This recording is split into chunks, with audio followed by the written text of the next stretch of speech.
Good morning everyone!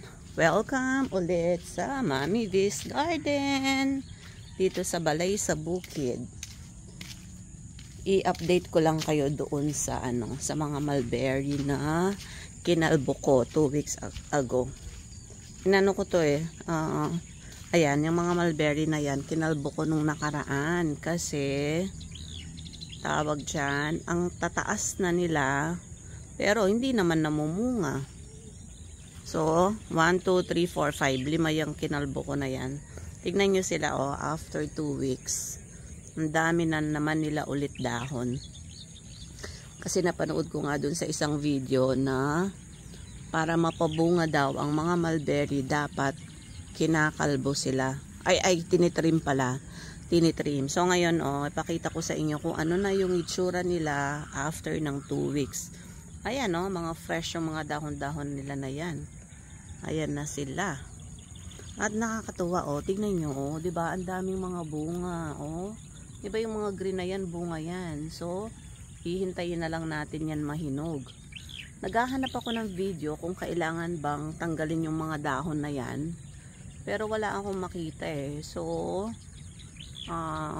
ayan sa lahat ng tangkay ang dami-daming bunga. Ito pa zoom ko ha. Ayan ayan ang mga hanggang dun sa taas. Ang dami ng bunga.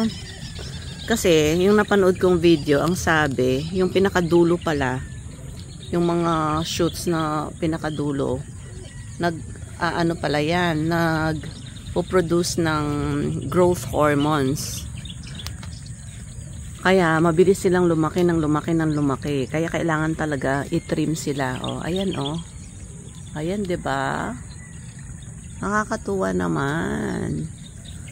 So, this is 2 weeks from the time na kinalbo ko sila. Yan. Meron pa actually doon pero hindi ko na sila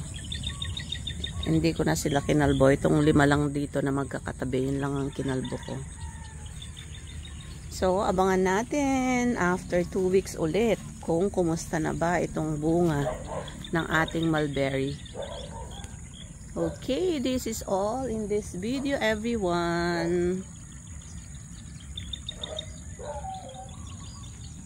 Thank you so much. God bless everyone. Bye.